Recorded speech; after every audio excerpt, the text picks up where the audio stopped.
अध्यक्ष महोदय, जवाब में बताया गया है कि अस्पताल में एक सीनियर सिटीजन की डेड बॉडी आई और वहां कहा गया कि मोर्चरी में कॉफिन की जगह खाली नहीं है। अब वो कहते हैं कि ड्राइवर बगैर बोले हुए एम्बुलेंस लेके चला गया, बॉडी खराब हो गई, बहुत ज्यादा बदबू आने लगी, उसमें बहुत प्रॉब्लम खड़ी हो गई। मैं जानना चाहता हूँ वो ड्राइवर वहां से लेके चला गया, उस पर कुछ कार्रवाई हुई क्या? उस पर कार्रवाई होना चाहिए अगर इस तरह से बिना बोले हुए वहां से लेके चला गया। अध्यक्ष महोदय, वहां 9 कफिन के लिए कफिन कैबिनेट बनाने के लिए बजट चाहिए, टेक्निकल परमिशन मिल गई है, मगर कलेक्टर के यहाँ उसका प्रस्ताव प्रलंबित पड़ा हुआ है। ये जल्द से जल्द कितने दिनों में उसका प्रस्ताव हो जाएगा? वहां पे 9 जो नया कफिन बनना है, कफिन कैबिनेट बनना है, वो बन जाए। अध्यक्ष, ये वहाँ शिकायत वहां मिली है ये कि वहां भारत रत्न पंडित भीमसेन जोशी अस्पताल में डॉक्टर्स जो काम करते हैं महीनों महीनों ड्यूटी पे नहीं आते और जब पेशेंट आते हैं तो उनको वापस जाना पड़ता है। लापरवाही बहुत ज्यादा है और उसके बाद उनको सैलरी भी शायद मिल रही है, ऐसा सुनने में आया है। क्या आप उसकी इंक्वायरी करके उस पर सख्त कार्रवाई करने का काम करेंगे?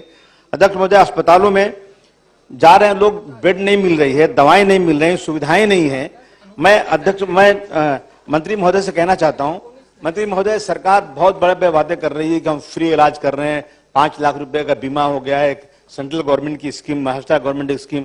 मतलब अध्यक्ष महोदय, देखे बंबई में बड़े बड़े अस्पतालों में जाएंगे ना तो वहां मशीन लगी हुई है, MRI लगी है, सोनोग्राफी लगी है, CT स्कैन लगा हुआ है, परंतु जाने के बाद क्या होता है कि CT स्कैन बंद है, MRI बंद है, तो आपको जो पर्ची लो सामने चले जाओ, सोनोग्राफी बंद है, पर्ची लो सामने चले जाओ। अस्पतालों के चारों तरफ लैब्स खुले हुए हैं और जो है इसकी मेडिकल स्टोर्स खुले हुए हैं बहुत ज्यादा। मैं कहना चाहता हूं अध्यक्ष महोदय कि जो एनुअल कॉन्ट्रैक्ट किया जाए मशीन वाले से, वो किया जाए कि मशीन बंद है तो उसके बदले स्पेयर मशीन वहां आना चाहिए। और अगर पेशेंट आज बीमार है, मशीन चालू है, सब कुछ ठीक है, पेशेंट को आज इसको उसकी लैब टेस्टिंग करना है तो जो आप 20 दिन के बाद आओ, ये आम बात हो गई, 15 दिन के बाद आए। अब बताइए, एक पेशेंट है, गरीब आदमी है, कहां से आया हुआ है, उसको अभी रिपोर्ट देना है, डॉक्टर से इलाज कराना है, अगर 15 दिन 20 दिन महीने के बाद इसको लैब टेस्टिंग होगी, इसका MRI होगा, तो फिर बेचारा कैसे जीवित रहेगा? कैसे हो सकता है? मेरा मानना है महोदय कि एक जैसा मैं देखता हूं मस्जिदों के पास, मंदिरों के पास, अस्पतालों के, ये अपना गिरजाघरों के पास, जहां भी कुछ ऐसी वो है धार्मिक चीजें हैं, वहां पे शराब की दुकान नहीं खुल सकती, थोड़ा इसका स्पेस बनाए, वहां तक शराब दुकान।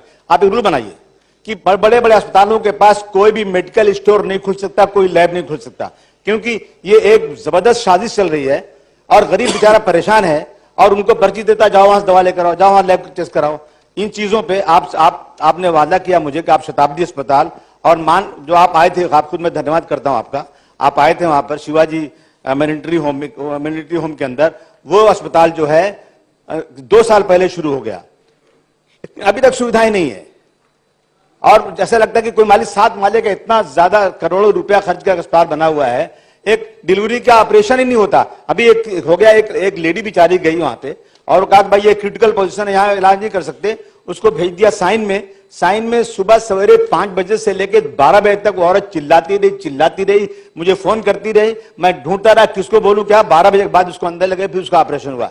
बहुत इस तरह से बहुत ही लापरवाही हो रही और कहा मुंबई जैसे शहर में हो रहा है, तो अब रिमोट एरिया में, गांव में, छोटे छोटे शहरों में क्या होता होगा? मेरा आपसे निवेदन है कि मुख्यमंत्री ने बहुत वादे किए हैं, हर एरिया में दवाखाना खुल रहा है, इलाज हो रहा है, इस पे आप क्या ध्यान दे करके एक मीटिंग करके शताब्दी मैटरनिटी का और जो मामला यहाँ का है, इस अस्पताल का जो भयंदर के अस्पताल का जो मामला है, इस पर सब एक मीटिंग बुला करके जल्द से जल्द, और कितने दिन मीटिंग बुलाएंगे, कितने दिन सब होगा, मैं आपका बहुत आभार प्रकट करूंगा। धन्यवाद।